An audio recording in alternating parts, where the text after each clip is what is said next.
Bicara pilihan, passion atau peluang masa depan? Kalau saya sih orang yang believe passion nomor satu ya. Passion nomor satu. Kalau kita punya passion ya, itu akan lebih mudah buat kita menciptakan peluang ke depan. Oke.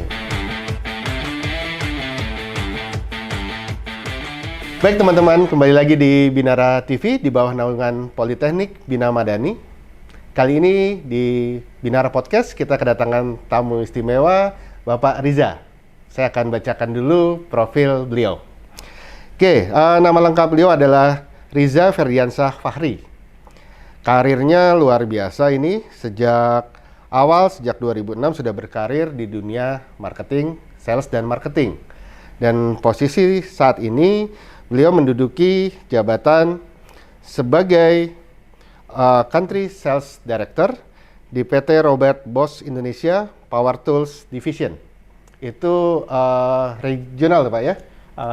Untuk Indonesia. Untuk Indonesia. Ya. Oke, apa kabar Pak Riza? Baik. Kita manggil Mas saja ya, Iya, biar lebih santai. Oke. Sesi ini kita akan coba untuk membahas dunia sales dan marketing. Oke. Terutama di masa-masa pandemi yang lagi susah begini kan, ini pasti dunia sangat terdampak sekali di dunia ini. Pasti. Tapi sebelumnya ini yang saya tertarik sama Mas Rizanya dulu nih, ya kan, supaya kita membahas lebih enak. Yang ngomong nih siapa? Kan harus gitu dulu. Nanti ngomong panjang lebar, orang yang nggak jelas kan nggak enak. Ini yang menarik ini, saya perlu tahu ini S1-nya Mas Riza ini politik. Betul. Ya, di Parahyangan, Bandung. Hubungan internasional jurusannya. Hubungan internasional, tapi kemudian S2-nya ngambil manajemen di Australia. Betul. Nah, ini dulu kita bahas nih. Dari politik belok langsung ke manajemen. Itu gimana ceritanya itu? Sebenarnya sih nggak ada yang spesial, ngalir gitu aja awalnya sejujurnya gitu. Jadi kalau ketika saya memilih jurusan hubungan internasional dulu pada waktu lulus SMA, itu sebenarnya lebih pada melakukan research dulu sebenarnya. Mau kuliah apa sih kita sebenarnya gitu kan, untuk mempersiapkan nanti masuk ke dunia kerja gitu loh. Pada waktu itu saya menemukan kalau jurusan hubungan internasional itu menawarkan sesuatu yang konsepnya lebih general gitu loh. Artinya memang walaupun di bawah Fakultas Ilmu Sosial dan Ilmu Politik, tapi sebenarnya range pengetahuan atau range referensi yang diberikan di silabus kuliahnya itu cukup beragam sebenarnya gitu loh. Makanya waktu saya memilih hubungan internasional pada waktu itu. Dan kemudian seiring berjalannya waktu mengikuti perkuliahan itu mulai tuh terbentuk minat untuk memilih karir kelak pada waktu itu ya, itu adalah di bidang komersial gitu, sales, marketing kayak gitu, karena kebetulan saya suka. Gitu. Tapi kan masih kuliah S1 itu? Masih kuliah S1 gitu kan. Jadi kemudian setelah selesai, jadi kalau saya bisa dibilang kuliah S1 saya itu memberikan memberikan pembekalan terhadap kerangka berpikir saya yang membantu saya sampai saat ini gitu loh. Cuman pada waktu itu saya lihat bahwa ini masih ada gap nih yang harus saya isi nih dari sisi technical skill, ilmu manajerial gitu. Karena kan kebetulan di S1 tidak terlalu banyak ya mata kuliah manajemen atau ekonomi kan, lebih banyak mata kuliah yang berkaitan dengan hubungan internasional, politik internasional kayak gitu. Makanya S2 saya belok ke jurusan manajemen gitu loh. Tapi sebentar, ini kan ketika masuk ke politik berarti kan cita-citanya harus jadi diplomat ya kan, umumnya ya kemana-mana. Tapi sudah berpikiran kok ini manajemennya, ilmu manajemennya kurang. Apa yang bikin dari pengen jadi birokrat terus kok malah berpikir merasa kurang di ilmu manajemen? Jadi sebenarnya ada cerita yang ya berkesan juga. Jadi waktu kuliah kebetulan saya juga cukup aktif di organisasi kemahasiswaan. Jadi waktu saya juga menjabat jadi ketua himpunan mahasiswa HI di Unpad gitu kan.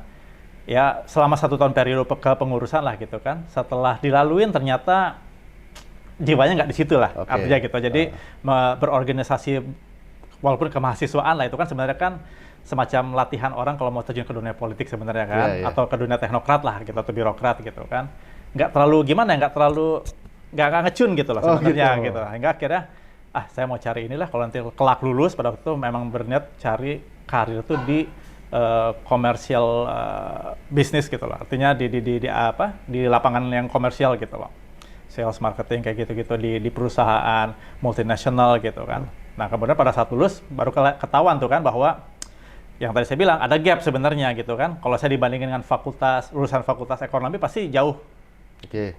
beda kan gapnya kan, Yeah. secara technical skill kan. Yeah. Artinya karena mereka memang selama 4 tahun dibekali ilmu-ilmu manajerial gitu kan, Yeah. ilmu manajemen, akuntansi segala macam. Makanya saya berpikir berarti kalau saya lanjutkan S2 dan kebetulan waktu itu dapat kesempatannya, saya memang mau ngambil jurusan manajemen gitu loh.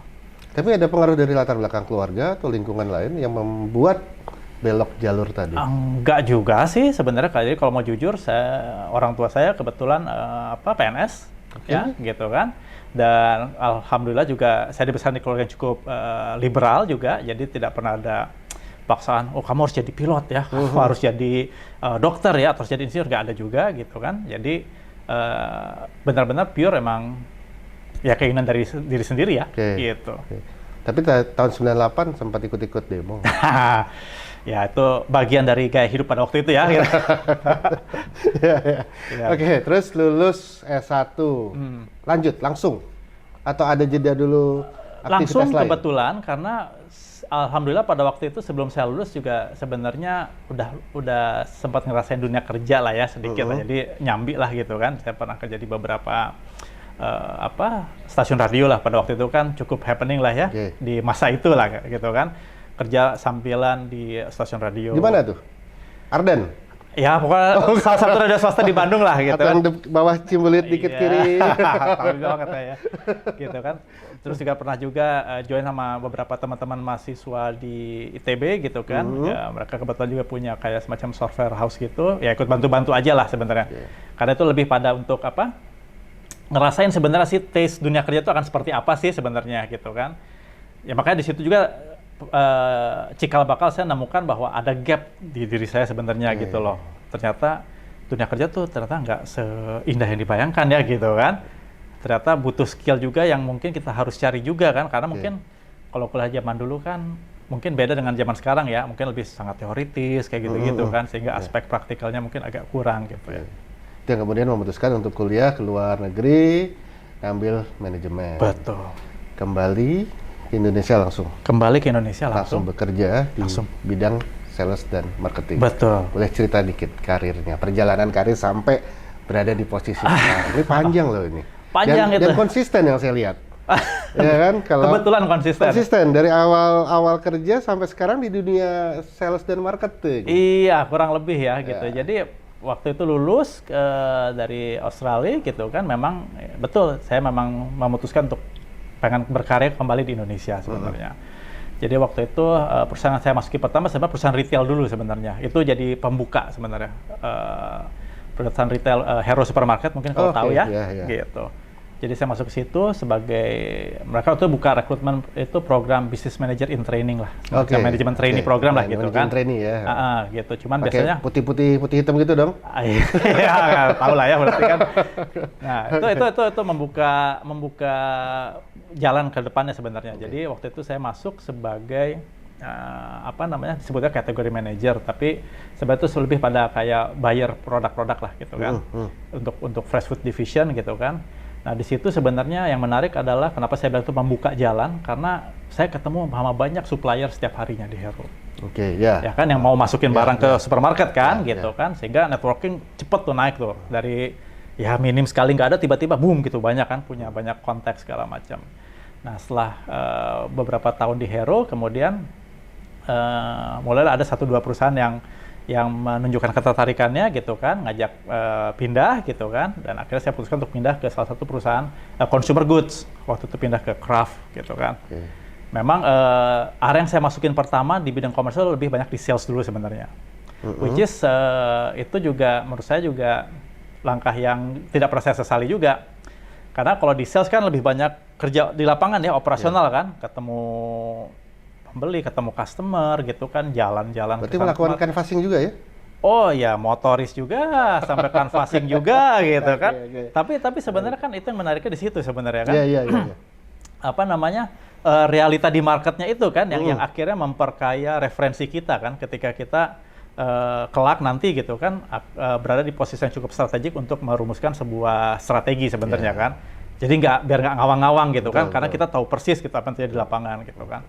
Ya, singkat cerita, dari Kraft saya pindah ke beberapa perusahaan FMCG lagi gitu kan. dan memang konsisten selalu di area komersial, sales dan marketing gitu kan. Tapi apa namanya, sekali lagi yang saya bilang tadi, langkah awal terjun ke sales itu sebenarnya itu juga membuka mata saya juga melihat realita di market gitu kan, sehingga ketika kita nanti berbicara mengenai ini konsep pemasaran atau marketing yang tepat harusnya seperti apa sih gitu kan, di level apa, di level trade misalnya gitu kan, udah jelas gitu karena kita tahu realitinya, kita tahu gitu kan apa yang terjadi di lapangan. Jadi nggak akan terlalu jauh beda gitu antara apa yang kita pikirkan secara konsep dengan nanti implementasi di lapangan. Gitu. Oke, bisa cerita dikit nggak? Tadi yang ditemukan di lapangan itu gambaran seperti apa sih? Maksudnya kan yang dilakukan kemana, ketemu siapa, apa aja yang ditemukan, terus ada beda konsep atau sama konsep tadi? Bisa cerita dikit itu kayak gitu. Oke, mungkin sebenarnya yang ketemu siapa dulu? Ketemu siapa dulu ya? Ketemu siapa tuh? Ya di sales ya ketemunya biasanya dengan pelanggan kita ya pada waktu itu ya gitu. Pelanggannya siapa aja, mulai dari toko-toko kecil sampai toko-toko gede kayak tadi harus supermarket kayak Carrefour misalnya gitu kan, yang besar-besar gitu kan. Kemudian juga ketemu juga dengan konsumen langsungnya juga kan gitu kan, karena nggak cuma kita negosiasi dengan retailer itu aja kan, tapi kita juga punya banyak kesempatan untuk ketemu dengan konsumen dari produk yang memang kita jual gitu kan. Nah dari situ banyak juga tuh, saya ambil contoh gini deh, waktu itu di salah satu apa namanya perusahaan susu, saya pernah di salah satu perusahaan susu juga gitu kan. Kita dulu berpikir bahwa apa namanya susu, kebetulan susu yang waktu itu kita jual tuh cukup premium harganya, cukup mahal. Produk Indonesia juga? Produknya enggak, produk luar gitu kan. Kita pasarkan di sini, itu cukup mahal produknya sebenarnya. Jadi kita selalu berpikir, ini produk kayaknya susah deh kalau kita mau dorong ke pasar yang lebih dalam gitu. Kenapa? Karena dari sisi harga kayaknya nggak make sense ya, mahal banget gitu kan. Karena kan banyak ya susu-susu lain yang mungkin lebih kompetitif harganya. Tapi ternyata di beberapa kesempatan saya ketemu gitu kan di toko, menyempatkan diri ketemu sama konsumen, bertanya menggunakan susu apa gitu kan, kenapa nggak menggunakan susu ini gitu kan. Ternyata jawabannya cukup mengejutkan juga gitu. Buat mereka sebenarnya bukan masalah murah atau mahal, tapi mereka merasa bahwa saya nggak tahu kenapa saya harus memilih produk susu ini gitu kan. Yang kita jual itu dibandingkan dengan yang mereka pakai sekarang. Begitu kita jelaskan bahwa ini loh susu yang kita jual itu mengandung produknya ini, benefitnya apa buat anak dan sebagainya. Dan mereka realize bahwa ini oke juga ya gitu, dan sebenarnya worth the money juga gitu loh. Sesuai dengan harganya lah gitu kan. Jadi pada waktu itu men-trigger kita juga untuk bikin juga apa namanya shopper research juga gitu kan, dan akhirnya ketahuan bahwa main constraint-nya mereka nggak membeli produk kita pada waktu itu bukan karena mahal. Nomor satu karena lack of knowledge, mereka nggak tahu sebenarnya ini produk apaan sih gitu loh, karena kan produk susu kan banyak ya. Di mata mereka sama aja lah, yang penting saya kasih anak saya produk itu, toh yang penting terpenuhi lah gitu kan kebutuhan. Tapi ternyata enggak. Yang pertama mereka concern itu adalah karena mereka nggak tahu ini apa sih produknya, kenapa harus beli itu. Justru masalah harga tuh ada di urutan ketiga, keempat gitu loh. Pengetahuan tentang produk yang lebih penting. Ya, betul. Itu kan hanya bisa kita tahu begitu ketemu dan ngobrol kan. Karena selama ini kita berasumsi, ini harganya mahal, jadi nggak akan laku lah gitu kan, kasar gitu kan. Gitu. Itu kemudian langsung nih ke tempat yang sekarang. Ya, sekarang saya di Robert Bosch gitu kan, cukup lama juga ya, tapi kan ya? 5 tahun ya ada? Saya dari 2017. Ya, 4 tahun. 4 tahun. Cepat berarti karir ya? Sudah. Alhamdulillah, alhamdulillah lah. Gitu. Tapi sudah puas di posisi sekarang? Ya, kita syukuri, tapi kita harus punya aspirasi lah kalau ngomongin karir ya, gitu kan. Artinya jangan mau cepat berpuas diri lah, karena itu bahaya sebenarnya gitu kan. Karena kalau enggak kita akan mulai berhenti belajar, berhenti untuk berusaha mengembangkan diri, itu bahaya lah gitu loh. Oke. Sekarang gini, dengan posisi sekarang yang sudah menurut saya cukup tinggi, udah megang sewilayah se-Indonesia, dengan pengalaman tadi yang dari canvassing di lapangan, gitu kan. Pengalaman apa yang paling berharga yang bisa diterapkan di segala level?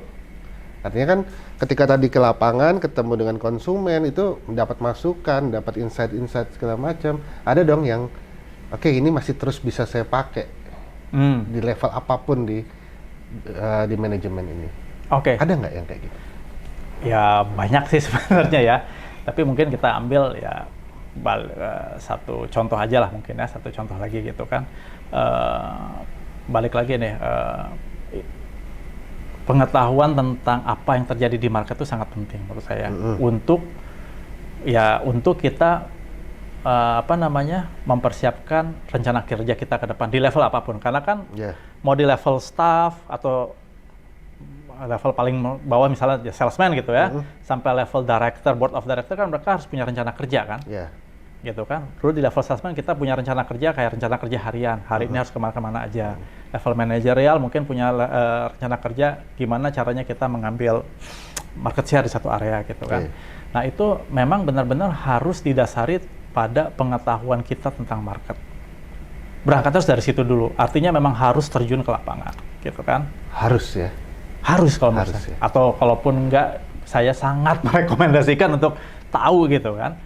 Jadi berangkat dari situ dulu sebenarnya apa sih yang terjadi di lapangan, baru kita brainstorm kira-kira apa sih yang bisa kita lakukan untuk mengubah kondisi yang ada di lapangan itu. Jadi bukan kebalikannya, kita bikin strategi untuk mengubah kondisi di lapangan. Buat saya kebalikannya, cari tahu dulu apa gitu kan, kemudian baru kita brainstorm kira-kira ini ada berapa hal sih yang bisa kita lakukan untuk mengubah kondisi di lapangan itu. Sekarang mundur lagi ke belakang, proses perkuliahan. S1 politik, S2 manajemen. Politiknya kepake nggak selama ilmu politiknya, ilmu di HI-nya, hubungan internasionalnya? Yang pasti kepake bahasa Inggris lah ya. Itu udah pasti ya. Itu kan sekarang, apalagi zaman sekarang lah ya, penting banget bahasa Inggrisnya. Kalau mau jujur nggak terlalu banyak gitu kan, tapi lebih pada secara konsep itu apa ya istilahnya, manage kepentingan. Nge-manage kepentingan. Ya. Jadi ini nanti relate dengan memanage dinamika di lingkungan kerja sebenarnya. Gitu kan, atau office politik lah. Jadi kalau ada orang kadang suka takut nih, masalahnya suka takut, kadang suka bilang, saya nggak mau masuk kerja di sini karena office politiknya kenceng banget. Saya nggak mau konflik lah, saya nggak mau intrik lah. Nah, sebenarnya gini, kalau menurut saya ini juga ya, dimanapun Anda bekerja kelak, itu pasti ada yang namanya office politik. Ya, cuman memang yang berbeda derajatnya tadi lah ya, kecil, besar gitu kan, kelihatan benar atau mainnya sembunyi-sembunyi, tapi semua pasti ada gitu loh. Cuman saya mau menekankan ini sebenarnya office politik itu bukan sesuatu yang buruk gitu kan. Karena ya lingkungan kerja kan juga seperti halnya organisasi gitu ya. Itu kan punya banyak fungsi dong, ada sales tadi, ada marketing, ada human resource, ada finance, ada segala macam. Yang itu semua pasti punya KPI atau kepentingan yang beda-beda kan. At some level nanti kelak gitu ya, kalau misalnya teman-teman kan nanti berkarir gitu misalnya gitu kan, akan menduduki posisi yang cukup strategis kan, mau nggak mau harus berurusan dengan pihak-pihak itu kan. Yang notabene tadi kepentingannya beda-beda. Itu memang ada artnya sebenarnya untuk memanage kepentingan itu yang berbeda-beda itu gitu loh. Itu kepake banget. Kepakainya di situ. Kepake banget. Apalagi waktu saya juga ingat-ingat pengalaman di organisasi kemahasiswaan, itu rada-rada mirip juga sebenarnya gitu kan, stakeholdernya banyak gitu kan. Itu tuh seru sih. Nah sekarang kalau S2-nya sudah pasti lah ya, pasti kepake betul. Kepake benar. Tapi gap-nya ada? Banyak nggak? Gap itu ada, saya harus jujur bilang ya gitu kan, karena pertama ya dunia kan berkembang terus ya, ya kayak kita sekarang lah gitu kan, siapa sih yang nyangka hari ini kita ketemu sama yang namanya pandemi gitu kan, sehingga bisnis model untuk beberapa perusahaan tuh harus berubah secara total gitu kan. Jadi kita harus selalu update lah dengan perkembangan seperti itu. Dan kedua, gap berikutnya adalah, kalau saya boleh jujur juga, itu sebenarnya ilmu yang saya dapat di S2 itu lebih banyak memperkaya frame of reference saya aja, referensi aja sebenarnya gitu kan. Nah, kelemahannya adalah secara praktikal mungkin akan ada gap gitu loh. Jadi even setelah saya lulus S2 masuk ke dunia kerja pun masih ngerasa ada semacam shocknya juga ya. Oh, ternyata dunia kerja nggak seindah yang dibicarakan di textbook manajemen gitu kan. Sebenarnya. Jadi aspek praktikalnya juga di situ ada gapnya lah gitu. Jadi kalau buat saya sih tapi kayaknya mungkin zaman sekarang udah agak beda ya. Lembaga pendidikan kayak sekarang juga udah mulai menekankan juga ke aspek praktikal di apa namanya di silabus yang diberikan di ininya kan di lembaga pendidikannya gitu. Lagi sekarang dengan program Merdeka Belajar itu juga sudah diarahkan untuk betul karena industri. Karena buat saya ada dua hal ya yang akan membantu kesuksesan orang untuk berkarir lah gitu ya. Pertama ya kalau dia dibekali frame of reference yang cukup ya, jadi artinya dia memang punya banyak referensi kan. Mengenai ilmu manajerial contohnya gitu kan segala macam, ditambah ya field of experience sebenarnya kan, pengalaman gitu kan. Cuma kan kadang-kadang kan kalau orang lulus kuliah kadang-kadang suka, loh saya kan nggak punya pengalaman Pak gitu kan, gitu kan, bener kan? Karena kan memang nggak disarankan juga. Nah itu sebenarnya pentingnya balancing antara ya itu tadi aspek teoretikal sama aspek praktikalnya. Gitu. Saya ini nih menyinggung masalah pengalaman ini menarik.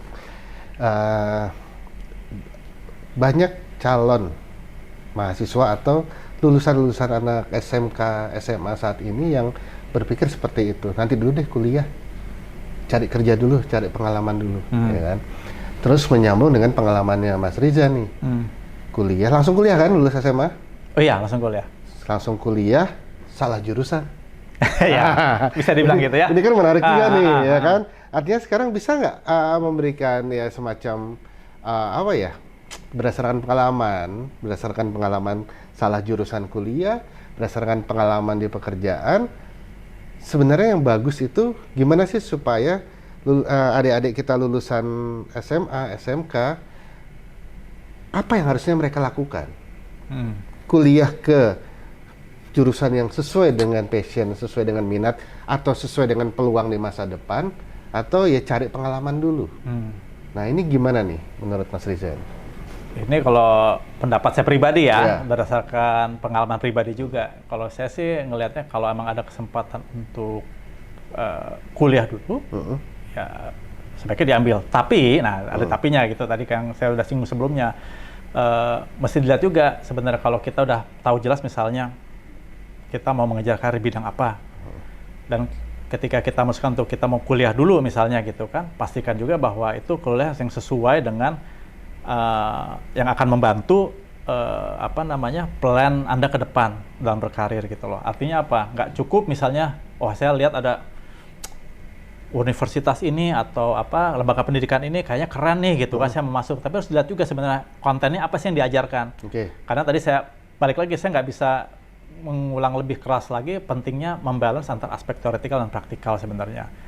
Jadi kalau memang idealnya itu kuliah yang ditawarkan tuh benar-benar ngasih balancing antara tadi tuh nggak cuman teori aja yang dikasih, tapi juga ngasih kesempatan juga buat adik-adik juga bisa melakukan banyak praktek lah di situ misalnya gitu loh. Sekarang kalau bicara pilihan, passion atau peluang masa depan? Kalau bicara perkuliahan, kuliah. Kalau saya sih orang yang believe passion nomor satu ya.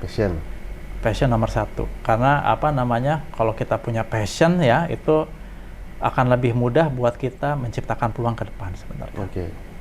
Karena kalau kita cuma berdasarkan peluang misalnya, itu menurut saya agak bahayanya gini.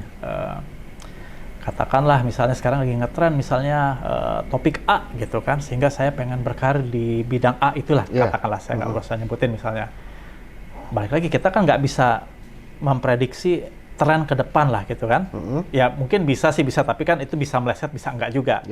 Katakanlah di skenario bahwa prediksi tren yang kita perkirakan tuh meleset gitu kan. Dan what happen gitu kan. Gitu kan. Setelah sekian lama Anda berinvestasi waktu ya dan uang dan tenaga gitu kan untuk mengejar itu, ternyata tiba-tiba boom hilang gitu loh. Gitu. Nah, sekarang pengalaman dari karirnya Mas Riza. Achievement apa yang Mas Riza rasa ini membanggakan, ini gue banget? Saya dulu selalu punya apa ya istilahnya tuh, punya target lah. Saya selalu nge-set target ke diri saya gitu di ketika membangun karir gitu loh. Waktu itu saya nge-set target di karir itu adalah, saya harus jadi apa namanya saya harus mencapai level direktur termuda yang ada di market Indonesia. Jadi saya waktu research tuh gitu. Perusahaan tuh biasanya kalau untuk level sales director, marketing director tuh usianya berapa sih rata-rata sih? Yang saya cek gitulah ya pada waktu itu, rata-rata dari 40-an tahun ke atas gitu kan. ya alhamdulillah sih waktu itu karena drive itu, jadi saya juga memang berusaha sebaik-baiknya di pekerjaan saya gitu kan. Dan itu alhamdulillah saya nyampe titik itu even sebelum 40 gitu kan. Jadi buat saya itu cukup membanggakan lah gitu, apalagi di perusahaan asing gitu kan. Gitu. Jadi itu salah satu yang saya suka ceritain lah gitu loh untuk ngasih inspirasi ke teman-teman atau ke anak saya even gitu kan, bahwa sebenarnya nggak ada nggak mungkin gitu kan. Itu semua tergantung kita yang mau ngeset gitu kan. Kalau kita mau ngeset target untuk satu hal itu dalam waktu 1 tahun, itu akan dikerjakan dalam 1 tahun. Kalau kita mau ngeset itu akan tercapai dalam 10 tahun, akan tercapai 10 tahun juga sebenarnya gitu kan. Itu kapan ngeset target itu? Itu waktu saya di perusahaan Fonterra ya, itu waktu itu usia saya masih sekitar 30-an awal lah gitu. Jadi saya udah lihat nih kan, saya memang udah passion di sales and marketing gitu kan. Kan nggak mungkin cuma kerja di level itu aja, waktu saya berpikir saya harus jadi director nih one day gitu kan. Nah, jadi di usia 34 itu masih di manajerial gitu kan. Mungkin di usia 38. Ngesetnya atau tercapainya? Tercapainya ketika tidak sampai 5 tahun? Tidak sampai 5 tahun. Luar biasa. Gimana cara mencapai tidak sampai 3 tahun target? Oke. Nah ini menarik ya. Mungkin satu hal yang mungkin harus ditahu juga sama teman-teman yang lain juga. Cerita sukses lah, kalau mau dibilang cerita sukses itu kan nggak melulu isinya kesuksesan doang. Banyak kesalahan loh sebenarnya loh gitu kan. Ya, jadi jangan salah kaprah juga. Jangan lihat enaknya aja ya. Masa jangan lihat ini ya karena semua sukses terus, nggak juga, banyak kesalahan yang dilakukan juga. Cuman saya mau bilang gini, pertama adalah ya satu, kita harus punya plan target, itu satu gitu kan. Yang kedua ya kita lakukan yang maksimal, apa yang sesuai dengan skop tanggung jawab kita. Dan ketiga, kesalahan itu memang akan terjadi, pasti akan terjadi. Cuman yang penting adalah bukan masalah salahnya sebesar apa atau sekecil apa atau gimana caranya Mas Riza ngeles dari kesalahan tuh seperti apa, enggak.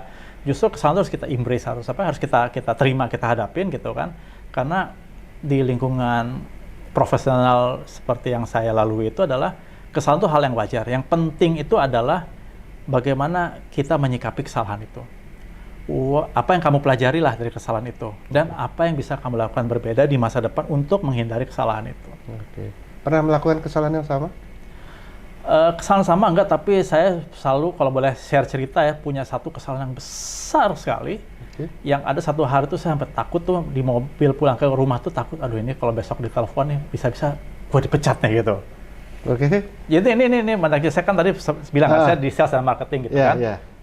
Kan umumnya kalau target penjualan kan ada bulanan dong. Benar nggak? Betul. Dan biasanya kan kita selalu berbangga kan, ini saya sebagai orang sales saya nyampe ini 100%, 150% nyampe, ataupun kalau misalnya nggak nyampe ya 90-80% lah gitu kan. Masih segitu kan. Saya pernah punya pengalaman tuh satu masa itu di sebuah bulan tuh even jualan saya tuh nggak sampai positif, kebayang nggak? Jadi jualan negatif. Jualan negatif. Artinya apa? Itu barang banyak yang dikembalikan ke kita. Gitu kan? Karena waktu itu kebetulan saya udah di level director waktu itu kan. Jadi saya coba mengimplementasi sebuah kebijakan baru untuk customer. Rupanya tidak terlalu happy customer gitu kan, sehingga mereka memutuskan untuk mengembalikan semua produk ke kita. Jadi itu pertama kali dalam sejarah karir saya sebagai sales profesional gitu ya, di mana 1 bulan tuh even jualannya nggak 0 gitu loh, minus gitu kan lucu kan gitu kan, jualan kok minus gitu, ya artinya berarti barangnya kembali semua kan, minus kan. Itu yang saya bilang tadi, saya mau pulang ke rumah, aduh ini kalau besok telepon bisa dipecat nih gitu kan. Tapi kembali lagi, untung saya di organisasi yang cukup kondusif, yang tadi saya bilang ya kita harus berjiwa besar juga ngakuin bahwa yang kita lakukan ada kesalahannya gitu kan. Saya nggak menyesali policy yang saya bikin, tapi saya lebih pada melihat yang bisa diperbaiki adalah cara kita menyampaikan policy itu ke customer gitu kan. Dan saya jelaskan ke board waktu itu kan, bahwa ini yang terjadi segala macam, dan kemudian kita persiapkan ini loh langkah-langkah pencegahan ke depannya, apa yang harus kita lakukan dengan timeline yang jelas dalam 3 bulan, apa yang harus mau kita lakukan untuk mengembalikan lagi siklus penjualan ke yang lebih normal lah, which is itu kejadian gitu loh. Butuh kerja keras pasti gitu kan, tapi ya itu tadi lah, maksud saya dalam perjalanan karir itu di bidang apapun ya nggak akan pernah lepas lah kita dari kesalahan gitu loh. Oke. Ini dunia sales ini saya melihat tekanannya pasti besar kan ya. Tingkat stresnya juga tinggi ya kan. Karena bisa dibilang kan ujung tombaknya perusahaan. Untuk ngurangin stres kerjanya tuh ngapain aja sehari-hari? Itulah makanya tadi saya bilang passion itu penting ya gitu. Karena kalau nggak punya passion itu tadi kan orang nggak akan cenderung gampang stres lah gitu kan dengan tekanan gitu. Itu nomor satu sih modalnya itu. Yang kedua ya kalau ngomong dari aspek profesionalismenya, yang jelas kita setiap kerjaan harus punya planning lah gitu kan. Bahkan seorang sales pun kadang mikir, emang kalau jadi sales mesti ada planning? Oh harus. Saya diajarin dulu harus gitu kan. Even di level salesman itu kita punya plan. Hari ini saya harus kemana aja? Oh ke 10 customer gitu kan. Target saya harus berapa yang closing deal-nya, berapa yang enggak. Itu kan plan semuanya kan gitu kan. Jadi jangan ngebayangin plan itu yang wah-wah aja. Itu juga ada plan gitu kan. Dan yang ketiga sih sebenarnya lebih pada ya apa namanya work life balance tetap coba dikejar lah ya gitu lah. Yang gimana menjaga keseimbangannya hidup tadi. Tadi saya dengar main musik bisa, main piano bisa, bikin makanan kucing juga. Nah ini kan di luar profesionalnya. Ya, ya itu sih gimana caranya sih ya harus punya hobi ya kalau buat saya sih ya. Punya hobi dan kemudian harus menyempatkan waktu lah. Harus menyempatkan waktu karena kadang orang suka bilang atau kadang saya juga menyempatkan waktu buat siapa nih? Buat hobi itu. Buat hobi ya? Iya. Kalau buat keluarga, buat istri ada waktu? Ya ada dong. Itu kan masih diomongin kan gitu kan. Karena kita kerja buat siapa? Buat mereka kan, bener nggak? Gitu kan. Tapi ya itu kadang-kadang saya punya tim terus saya bilang, waduh pas saya nggak ada waktu. Buat saya itu pernyataan yang kurang tepat ya. Oke, iya. Waktu tuh kan udah dikasih udah diplot 24 jam. Semua orang sama? Semua orang sama. Sama Tuhan udah dikasih 24 jam. Ya berarti kalau Anda bilang, oh saya nggak punya waktu nih Pak untuk ini, ya berarti ada yang salah dengan manajemen waktu Anda, gitu loh. Makanya harus disempatkan tuh itu, make time for it gitu kan. Kalau bahasa kerennya gitu. Harus ada waktu buat diri sendiri ya. Tetap harus ada waktu gitu loh. Saya ambil contoh, kalau misalnya dulu saya strict banget hari Minggu itu saya nggak mau punya atau saya nggak mau ngerjain kerjaan gitu loh. Itu saya strict gitu loh. Minggu tuh saya nggak terima telepon dari pelanggan, nggak apa, laptop dimatiin, ya udah matiin aja gitu loh. Karena itu bisa diterima itu ketika ada waktu libur sebagai orang sales yang berhubungan sama pihak luar. Perusahaan nggak akan bangkrut kok Anda melakukan itu, taruhan Mas saya. Iya. Yang penting, tapi kan yang penting kan balance-nya kan, jangan saya dengar hari ini podcast kayak begini, udah saya nggak tutup laptop Sabtu Minggu, tapi Senin sampai Jumat juga kerja asal-asalan, ya nggak gitu juga kan, gitu kan. Gitu. Oke, menarik. Menarik ini pengalaman dari Mas Riza, bagaimana beliau meniti karir, mulai dari kuliah yang salah jurusan, kemudian dia membalikkan passionnya di dunia sales dan marketing. Banyak ilmu yang kita dapat, banyak pengalaman yang kita dapat dari beliau. Setelah ini, pada episode berikutnya kita akan membahas bagaimana dunia sales dan marketing, terutama di masa-masa susah seperti ini. Oke, terima kasih. Sampai jumpa. Terima kasih, Mas Riza. Nanti kita ketemu lagi. Siap. Yes, kita ngopi dulu. Oke, boleh. Oke, terima kasih. Silakan memberikan salam.